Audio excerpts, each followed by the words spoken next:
Muy buenas. Nos acercamos al final de un 2024 lleno de cambios y muchos conflictos. Particularmente para los nicaragüenses, tanto dentro como fuera de nuestra patria, este ha sido un año especialmente duro, marcado por más separación familiar, sufrimiento y represión. Hemos sido testigos de un verdadero golpe de Estado que busca transformar a Nicaragua en una dictadura totalitaria, dinástica y constitucional.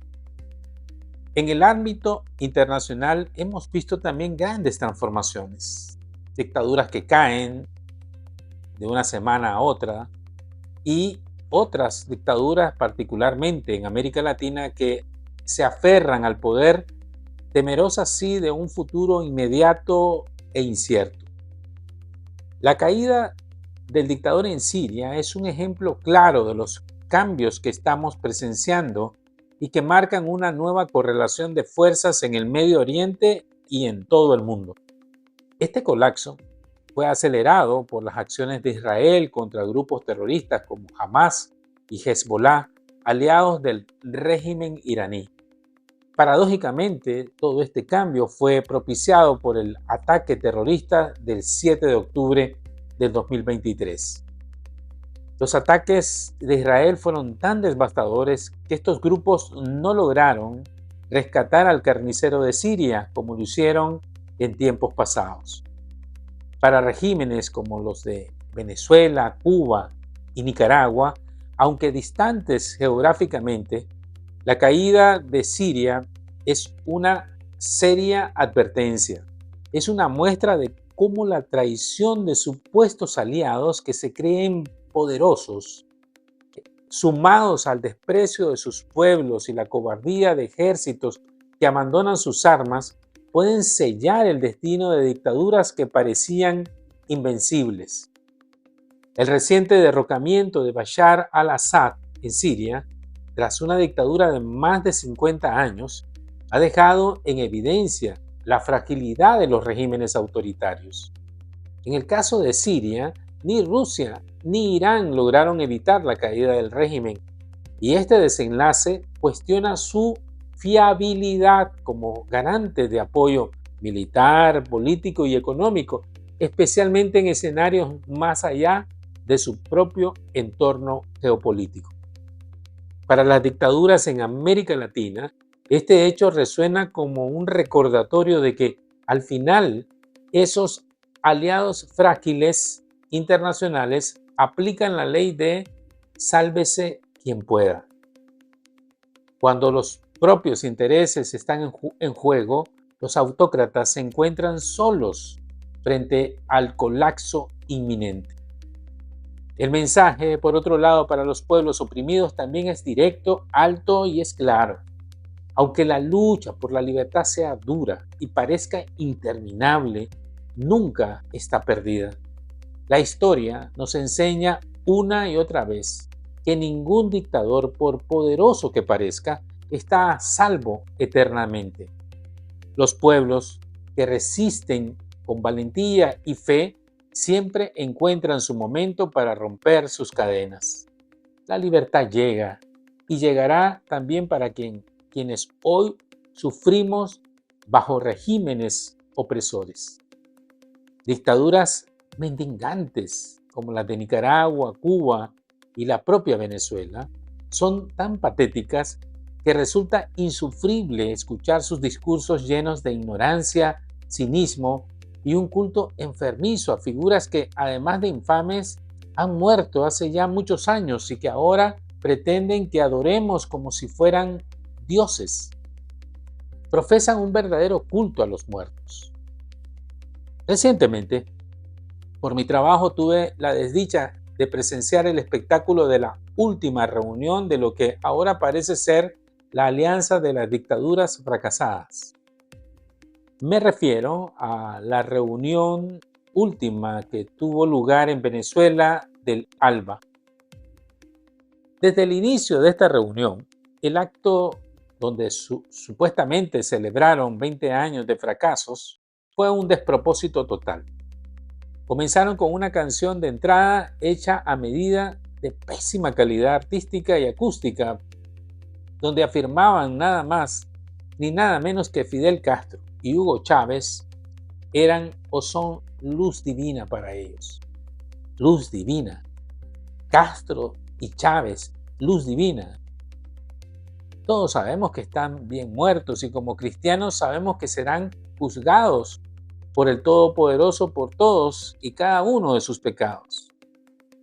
Pero esta falacia sacrílega no fue más que el principio de esta reunión patética.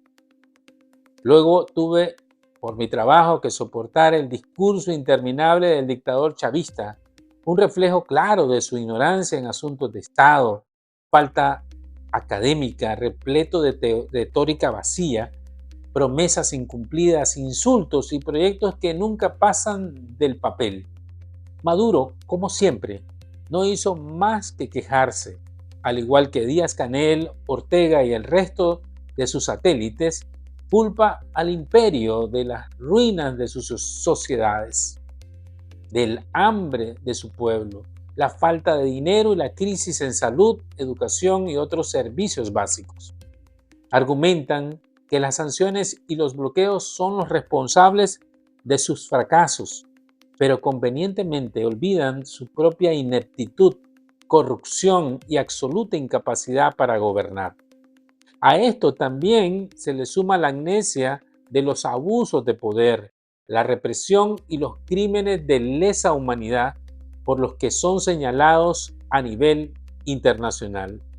Es evidente que las sanciones no son la causa, sino la consecuencia directa de sus propias acciones y del desprecio hacia los derechos de sus propios pueblos. ¿Qué pasó entonces con sus amigos de China, Rusia e Irán? Si son tan poderosos y ricos, ¿por qué no los ayudan a salir de la calamidad en la que viven y han sumido a sus propios pueblos? La respuesta es simple.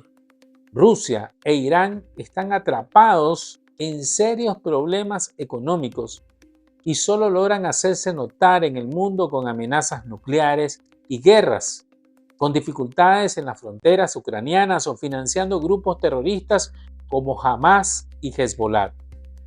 ¿Y qué pasó con China?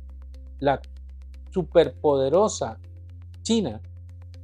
Ellos son capitalistas, implacables, operando bajo un régimen totalitario que no suelta ni un dólar sin garantía de retorno multiplicado de su inversión.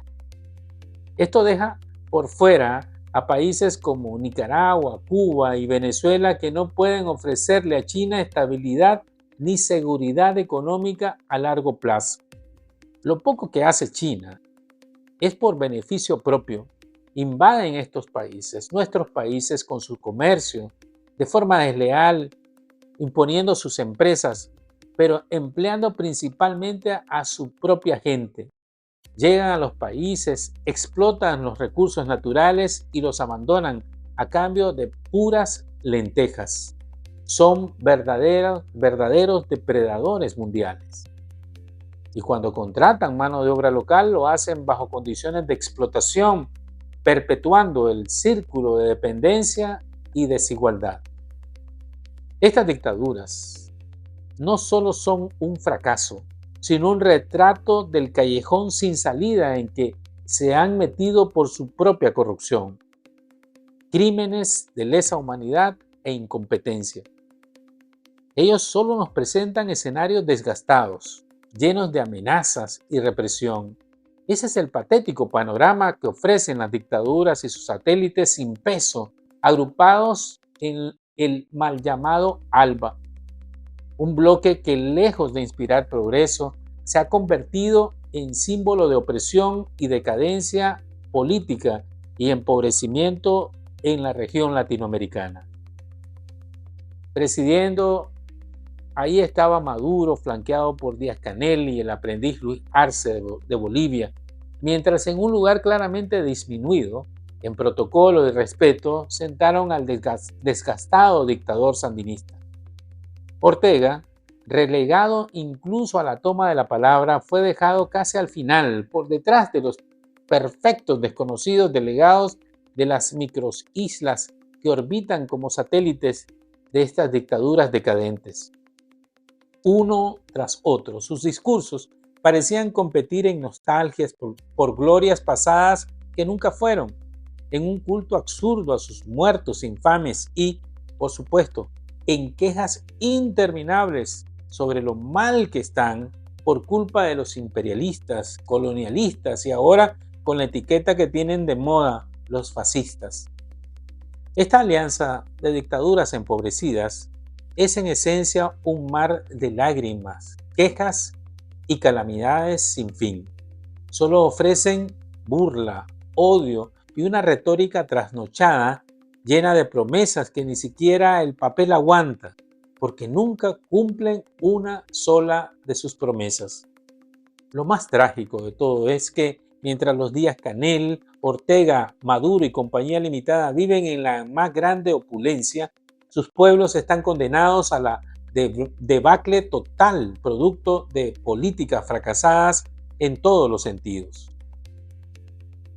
Con millones de personas que han huido y siguen huyendo de estos países, lo único que los sostiene es la fuerza de las armas, y hasta eso tiene un límite.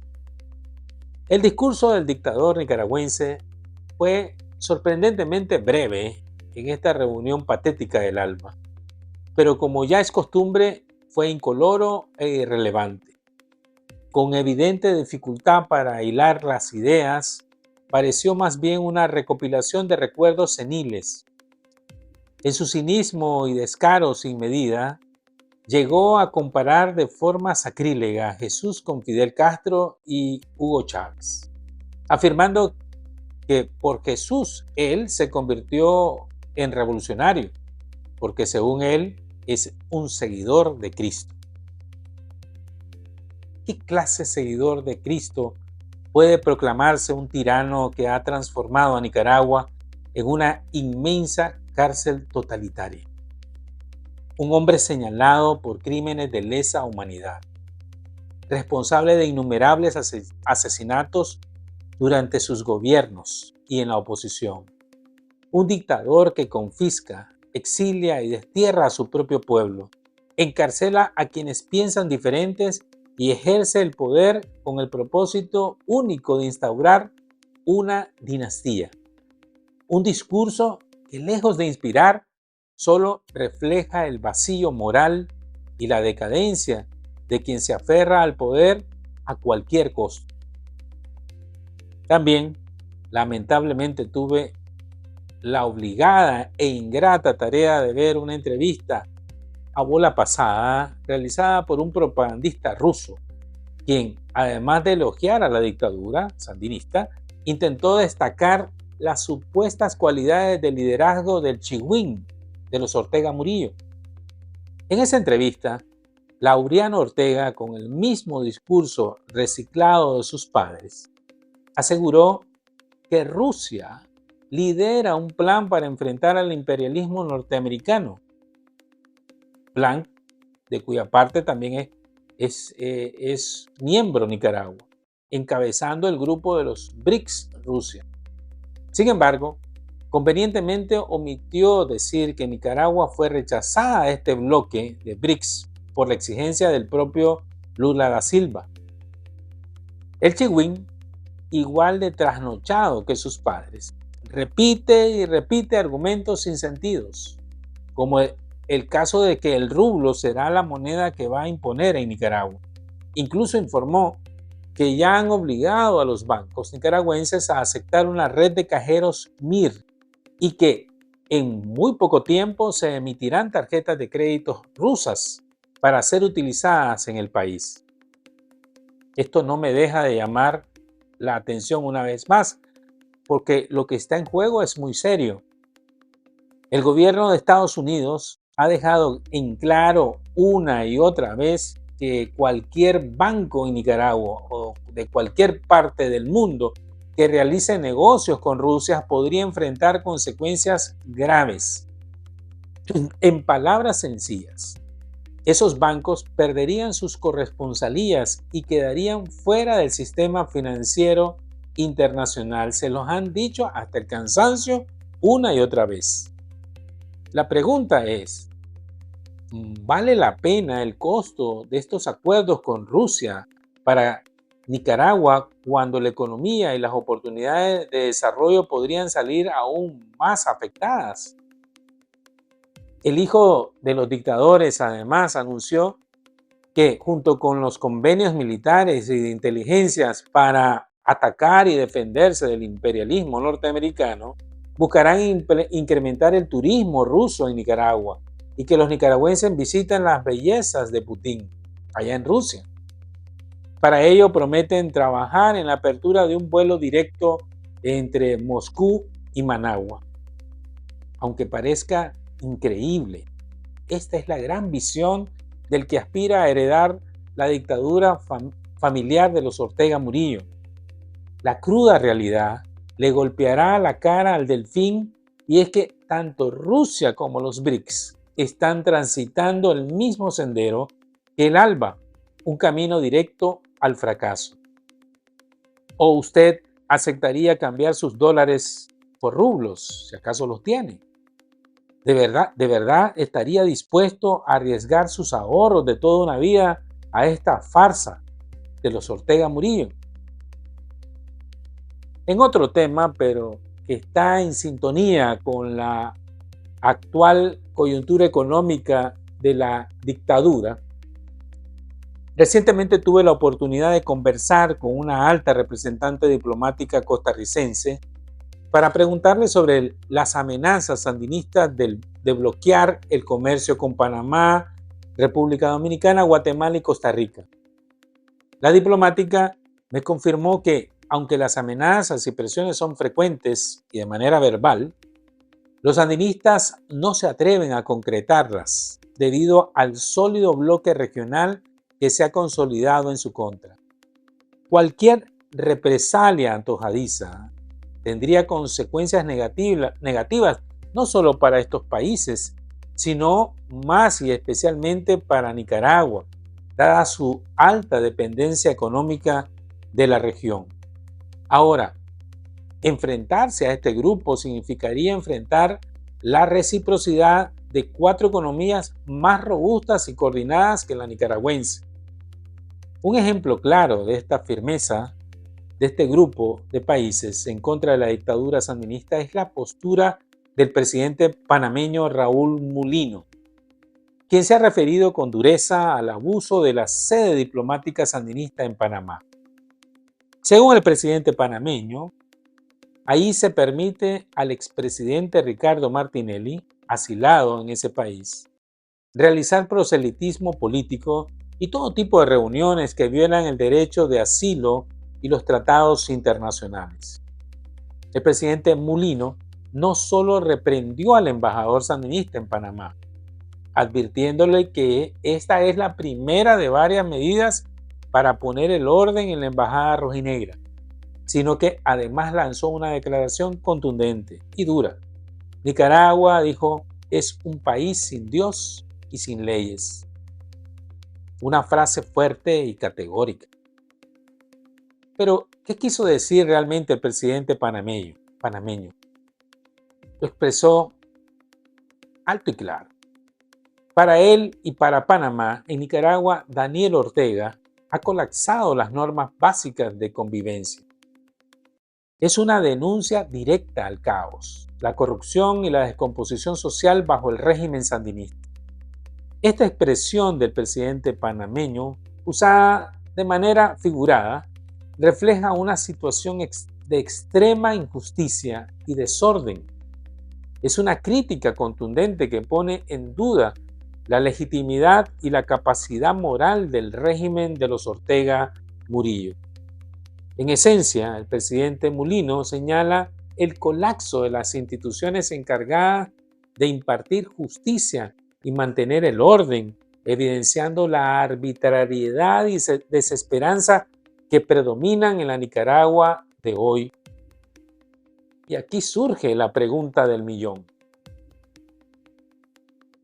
¿Por qué la dictadura sandinista no ha roto relaciones con Panamá pese al bloqueo en el SICA y estas declaraciones tan contundentes del presidente panameño Mulino? La respuesta podría radicar en el delicado equilibrio que el régimen intenta mantener para no agravar su aislamiento internacional. Saben que perder cualquier vínculo, particularmente con Panamá y su canal, por mínimo que sea, y con otros países de la región, podría empujarlos aún más hacia el abismo económico y político en el que ya se encuentran. Sin embargo, lo que queda claro es que el cerco contra el régimen sandinista sigue fortaleciéndose y la presión internacional continúa cerrando espacios para las arbitrariedades y abusos de Ortega y sus aliados. Lamentablemente, tan cierta y lapidaria es la frase del presidente panameño Raúl Mulino. Nicaragua, dijo, es un país sin Dios y sin leyes, como el último crimen de lesa humanidad que ha cometido el dictador en contra de una familia nicaragüense. Me refiero al relato del colega periodista y empresario Henry Briceño, quien, como ya habíamos adelantado, informando en primicia, fue víctima de la barbarie sandinista, otra víctima más. Henry y su familia fueron secuestrados por la policía sandinista un fin de semana cualquiera, en el marco de la ola de encarcelamientos que la dictadura ordenó tras consumar su golpe de Estado constitucional. La arbitrariedad de Ortega y Murillo no tiene límites. En cuestión de horas, bajo las órdenes directas del dictador y ejecutadas por el tristemente célebre Horacio Rocha, confiscaron todas las propiedades de Briceño y su familia, pero no se detuvieron ahí. Los capturaron desde su casa. Los desterraron llevándolos en patrullas hasta un sector de la frontera con Costa Rica, con fusiles apuntándoles. Los abandonaron en la oscuridad de los matorrales, obligándolos a cruzar ilegalmente hacia el vecino país del sur. No hubo orden de captura, ni acusación formal, ni juicio alguno, ni siquiera uno espurio de lo que acostumbra el régimen a hacer a los opositores. Simplemente, con la fuerza de las armas, policías y miembros del ejército, los esbirros del sandinismo, desterraron a esta familia de sus propiedades y de su país. Literalmente los arrojaron a los potreros en altas horas de la noche, sin más pertenencia que lo que llevaban puesto. Y lo más indignante de este caso, no solo desterraron al periodista, sino también a su esposa y a sus hijos, incluyendo a un niño de 12 años, de apenas 12 años. La dictadura sandinista desnacionaliza, confisca y destierra a niños. Una flagrante violación de todos los tratados internacionales de derechos humanos y ya no digamos de defensa de la niñez.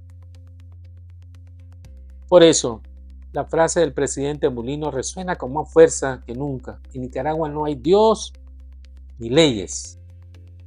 El impacto y repudio internacional por este último acto de barbarie fue tal que en el caso de los otros 40 secuestrados, en la misma ola represiva, el régimen optó por imponerles solo casa por cárcel y no desterrarlos de manera forzada. Sin embargo, estos ciudadanos viven bajo amenaza permanente, como miles de familias más. Si no se presentan periódicamente de por vida ante la policía sandinista, correrán con la misma suerte que Henry Briceño y su familia.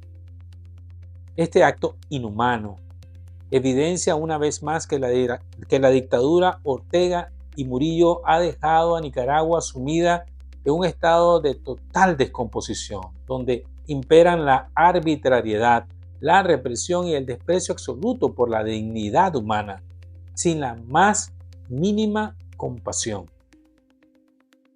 Algo que también me llamó la atención esta semana es un anuncio de la administración saliente de Estados Unidos con respecto a Nicaragua. Aunque yo la veo tardía, la reacción del gobierno del presidente Biden deja servido en bandeja de plata el siguiente paso que podría tomar el nuevo gobierno del presidente Trump en contra del régimen sandinista. Y es que este 10 de diciembre del 2024, Estados Unidos, a través de la representante comercial Katherine Tai, anunció el inicio de una investigación bajo la sección 301 de la Ley de Comercio de 1974 sobre las políticas y prácticas de Nicaragua relacionadas con los derechos laborales, los derechos humanos y el Estado de Derecho. La investigación en cuestión se enfoca en las preocupaciones de Estados Unidos sobre los abusos del gobierno de Ortega Murillo, que incluyen arrestos arbitrarios, represión de la sociedad civil y violación a los derechos laborales. Esto se suma a los informes de la ONU y otras organizaciones internacionales que documentan una creciente falta de respeto por los derechos humanos en Nicaragua, lo que ha afectado tanto a la población local como a la estabilidad regional. Katherine Tai destacó el compromiso de la administración Biden-Harris con una política comercial centrada en los derechos de los trabajadores y la competencia desleal, algo que no es nada nuevo. Pero lo que es nuevo es que las conclusiones de esta investigación, que dicho sea de paso, se presentarán antes del 20 de enero, podrían tener repercusiones económicas y diplomáticas para Nicaragua, incluyendo sanciones comerciales que afectarían su economía aún más y su relación con países aliados. ¿Tiene planeado Biden sancionar comercialmente a Nicaragua antes de entregarle el poder a Trump? Una pregunta que queda en el aire. Algunos dicen que podría haberse afectado el DR-CAFTA, otros dicen que no. Lo cierto es que esta investigación es la primera de su clase y será punto de partida para la nueva administración del presidente Donald Trump. Antes de finalizar este comentario al margen, quiero dejar algo muy en claro respecto a la frase del presidente panameño Raúl Molino. Si bien entiendo el significado de sus palabras, y por supuesto que comparto la indignación ante el caos, la injusticia y la arbitrariedad absoluta que imperan bajo la dictadura sandinista, debo recordar algo fundamental.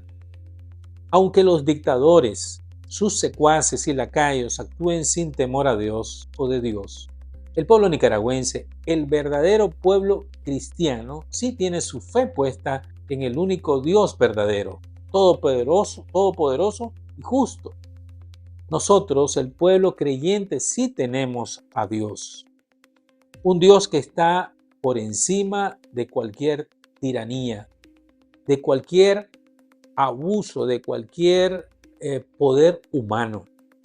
Encima de los que se creen dioses menores, que se han erigido en tronos de injusticia y de represión, para Él, para nuestro Dios, las dictaduras no son nada y confiamos en su justicia y en su palabra que afirma: Dios no deja sin castigo al culpable. Por eso, creemos firmemente que mañana no quedará ni rastro de ellos, ni siquiera sus cenizas. Y en estas vísperas de la conmemoración del nacimiento de nuestro Señor y Salvador Jesús, el Cristo, el Mesías, reafirmamos nuestra fe y depositamos toda nuestra confianza en Él, porque creemos que para nuestro Dios no hay nada imposible, absolutamente nada. Nuestro Dios siempre tiene la última palabra y nunca ha perdido una sola batalla. Así que, hermanos nicaragüenses, ánimo.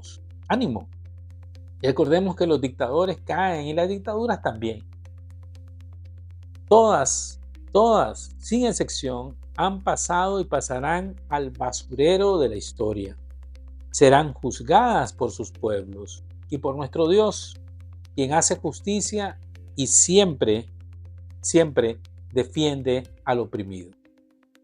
En esta Navidad, que es el nacimiento de Jesús, de nuestro Señor, recordemos la escritura que nos dice que de tal manera amó Dios al mundo que dio a su Hijo unigénito, para que todo aquel que en Él crea no se pierda, mas tenga vida eterna.